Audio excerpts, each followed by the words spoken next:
आइफवालि picnic स्पटआव गोसोथोनायजों सिलायलायदों नै भिडिअखौ आङो हगारफ्लांदों बे गोरोन्थिनि थाखाय निमाहा बिबाय। आइफवालि पिकनिक स्पटआव मा जाथाय जानानै दं सैथोआ मा आं नोंथांमोननो भिडिअनि गेजेरजों लानानै फैगासिनो दङ। आइफवालि पिकनिक स्पटनि कमिटिनि दैदेनगिरिफ्रा आंखौहाय इमिडियेटलि फंबाय नोङो जेरावखिया थाया मानो बे आइफवालि पिकनिक स्पटसिम फै होननानै लिंहरनायलाय दा आङो थांनो ओंखारदों। दा बेयाव मा जाथाय जानानै दङ आं नोंथांमोननो भिडिअनि गेजेरजों लानानै फैगोन। दा बिथांमोना मा उद्देश्य लानानैहाय भिडिअ लाबोनो नागिरगासिनो दङ नोंथांमोना नायलांबाय था अब्लानो गासैखौबो मिथिलांजोबगोन जोबजासे। दा भिडिअखौ नायलांनो हागोन। आंबो दंफैनायनि जाहोनानो जाहैबाय आं दाखालि सप्तानैसोनि गेजेराव आरो ओमफ्राय देवबार मोनाबिलियाव मोननै भिडिअ हगारदोंमोन। बे मोनसेया जाहैबाय सिंग्रिफोर सानै बुलायनायनि बे बुलायनाया जोंनि बे आं आइफवालि पिकनिक स्पटखौ मेनसन खालामदोंमोन नाथाय बियो बुनि नङा आरो गोजाननिसो। ओमफ्राय बे भिडिअआ नों खेबनायनिमोन नामा? बे भिडिअआ आं खेबनायनि नङा डाउनलडसो आरो डाउनलड लानायनि मालायफोरनिफ्राय। मोनसेया साइडजोंहाय खेबनानै आं भइस होदों बियो गोबाल' मोनदों होननानै जायखिया जायगाफोरखौ क्लिन एसे बिदि बखिनाय बायदि जादों आरोखि। बियो एसेबां माने लेथ्रा नङा आं बेखौ ओरैनो जास्ट फानि सिस्टेमसो भिडिअखौ हगारदोंमन। दा कमिटिनि माखासे मानसिफ्रा आंनि सायाव बेबायदि एसे बोराबनाय फैदों। माखासे बिदि फानि हगारोब्ला भिउस फैयो नालाय बेनि थाखाय आं हगारदोंमोन। दा कमिटिया आंखौ एसे बोराबनाय जादों आं कमिटिनि सायाव निमाहा बिबाय।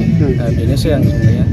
दा एसेबां माने क्लिन गोजानै नायोब्ला मिथिगोन जेरैजोंबो क्लिन गोजा गोजान मानसिफ्रा बिदिनो बाहागो लाफैयो। फै बयबो फै। ओमफ्राय आङो बेल' आरो भिडिअखौ आङो हगारफ्लांदों। मा चेनेलाव हगारामोन नोङो? आंनि मोनसे फेसबुक माबा दं प्रफाइल निमल सुमफ्राय होननाय मोनसे बेहाय आं हगारदोंमोन। दा नोंथांमोना आं बे गोरोन्थिनि थाखाय निमाहा बिबाय आरो भिडिअखौ आं गासैबो डिलिट खालामजोबनाय जाबाय। बेनोसै आं। आच्छा बे सप्तासेसोनि गेजेराव जेनाखि बे जोंनि आइफवालि पिकनिक स्पटनि नामै निमल सुमफ्रामारि बे फंबाया गाव गुबुननि जेनाखि जाथाय जानाय जेनाखि बे सिंग्रि सानै बुलायलायनायखौ बे जोंनि आइफवालि पिकनिक स्पटनि होननानै बिथाङा होदोंमोन। दा जोङो बिथांखौ सोंनानै जोङो सोंबाय बिथांनाव रायज्लायबाय मोजाङै। नाथाय बे पिकनिक स्पटनि नङा नोंथांमोना नायबानो बुजिगोन। बे पिकनिक स्पटआव खुनु न' गैया जेबो गैया न' गैया। बे न'आबो गुबुननिसो। दा गुबुन जायगानिखौ फंबाया बेयाव मोन्थों होननानै एसे सियार खालामनानै होदोंमोननो। दा फंबाया जोंजोंहाय फैनानै कमिटिनि मानसिफोरजों दा सरि बिफैबाय। जों फंबायखौबो जोङो क्षमा होबाय जाहाथे रायजो राजाफ्रा भुल बुजिया। बे घटनाया जोंनि बे आइफवालि पिकनिक स्पटनि नङा। दा नोंथांमोना जायनाखि फैबाय नुफैबाय दा बिथांमोना बुजिगोन। बेवहाय दैलि गैयालाबो 10-15 जन लेबार लागायनानै बेखौ साफा खालामनाय जायो। आरो बेयाव दिनैसिम 11 तारिख डिसेम्बरनिफ्राय बे पिकनिक स्पटआ अपेनिं जादों। खुनु मोनसेबो जाथाय दिनैसिम जायाखै बे जायगायाव। दा जोङो फुरा कमिटिनिफ्राय कन्ट्रल खालामनानै दङ आरो रायजो राजाफ्राबो जेरै फैदों ओरैनो रह' मोजाङै जोंनि जेनाखि कमिटिनि नेमखान्थि बे नेमखान्थिखौ फालिनानै रह' लावखार ओंखाम जानानै गावबागाव थांफिनगासिनो दं। दा बिनि थाखाय जों रायजो राजाफोरनिसिम जोङो धन्यबाद हरनायजों लोगोसे आरो जोङो खावलायो जाहाथे नोंथांमोना जुदि फैनो गोसोब्ला जोंनि बे आइफवालि पिकनिक स्पटआव फैनानै आराम गोसो बायदि नोंथांमोना फैनानै इन्जय खालामफैनो हागोन। दा जोङो गभर्नमेन्टनिफ्राय मोनसे SOP जोंहा दङ।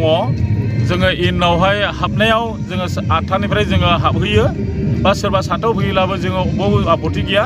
खिन्थु ओंखारनाया जोङो साराय 4टायाव बयबो ओंखारजोबनांगौ। ओमफ्राय 6टा जानाय लोगो लोगो जोंनि बे पिकनिक स्पटआव जेसेबांनाखि दखानफोर दं बेयाव दामनाय देनाय गासिबो बन्द आरो दखानफ्राबो गासिबो बन्द। आरो जों गभर्नमेन्टनि जेनाखि SOP बे SOP बायदि जोङो दासान्दि सोलिगासिनो दं। आरो प्रसासननि मानसिफ्राबो अहरह जोंजोंहाय मथामथि सब समय जोंखौ हेल्प होफैगासिनो दङ। दायो लावखार ओंखाम जागिरिफ्रा बे आइफवालि पिकनिक स्पटआव ओरैनो माबायदि दावबायफैदों? ओरैनो फैगासिनो दं मथामथि बिराद गोजान जायगानिफ्राय फैदों। जेरै गरेस्वरनिफ्राय फैयो टिक्रि खेला ओरै वेस्ट बेंगल मैया भुटाननिफ्रायबो फैदों। दा मथामथि मानसिफ्रा फैगासिनो दं आरोखि। लोगोफोर आङो आइफवालि पिकनिक स्पटआवहाय एसे गिदिंबावनोसै। ओमफ्राय नै ओरैहाय आब'मोन दङ। ओमफ्राय आब' मा खालामदों नोंसोरलाय? नोंसोर फोसाबो ने? सानफ्रोमबो फोसाबो नामा? खैजन दं नोंसोर? 10 जन दं ने? ओमफ्राय सानफ्रोमबो ने नै बेफोरबायदि आब'मोना सानफ्रोमबो आइफवालि पिकनिक स्पटखौहाय फोसाबो आरोनो डेलि फोसाबो आरो ओमफ्राय फुङावहायनो फैयो नामा? औ फुङावनो फैयो 6टायावहाय 6टायावनो फैयो ने ओमफ्राय दाथ' फुरा फोसाबजोब्बाय जेबो मैला गैला दा लोगोफोर आङो फिन खेबसे देखायबावनायसै आइफवालि पिकनिक स्पटखौ नैबे ब्रिजखौ नुदोंना बियो आइ नदियाव होजानाय मोनसे जाब्रां ब्रिज बावाखै बेखौहाय अपेनिं खालामनाया दा बेबायदि आरो ओमफ्राय नैबेयो जाहैबाय आइ नदि दै ओमफ्राय बेयावहाय बटिं दं ओमफ्राय बैथिंजाय थाबाय सेल्फि पइन्ट दं गोबांथार सेल्फि पइन्ट आं देखायलायबाय थाला गोबाङानो नुखाबाय ओमफ्राय दा मेन लकेशना नैबेबायदि आरो सारिगिदिं जेरैबो बैग्रि साया सायख्लुम गोजा बहुद नेचारेल बेयाव खुनु पलुसन गैया आरोना दा ओरैबायदि मोजां नै सारिगिदिं जेरैबो क्लिन बिफां लाइफां गोजा आरोना साया सायख्लुम जेरैबो दा गोबांथार दावबायारिफ्रा दिनैनि दिनावबो पिकनिक जाफैदों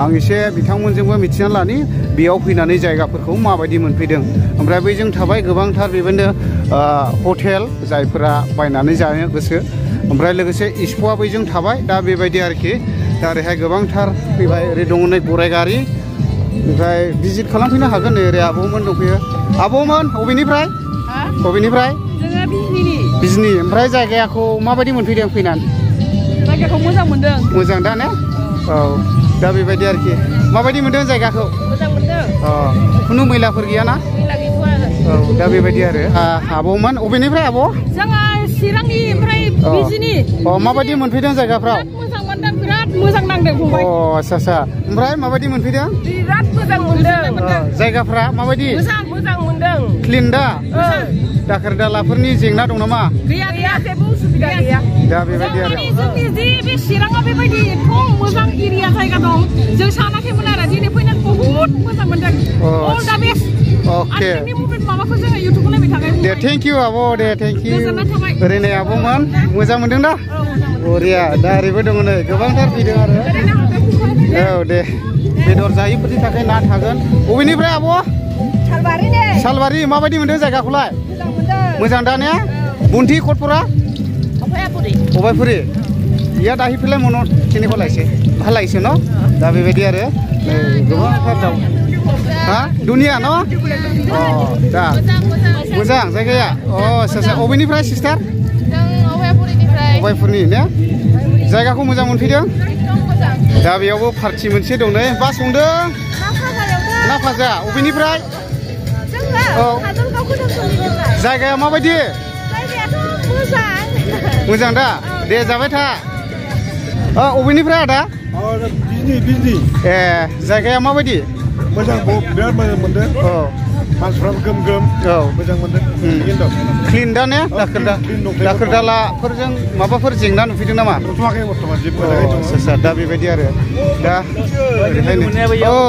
आदा बेयाव लोगो मोनदोंना जोङो माबाफोर एसे पिकनिक जाफैनायनि सायाव जेंनाफोर नुफैदों नामा मैला माबा दाखोर जेबो नुथ'वाखै दा जेबो नुवाखै साफा समाव आरोखि औ दे जाबाय था दे थेंक इउ दा नै ओरैबो मोनसे पार्टि जादों बबेनिफ्राय बिनानाव लासियो दा बिराद इन्टारेस्ट नै बिथांमोना गोबां दाब दाब जायगानिफ्रायनो गोबां जाथि जनगोष्ठिफोरा जाफैदों नै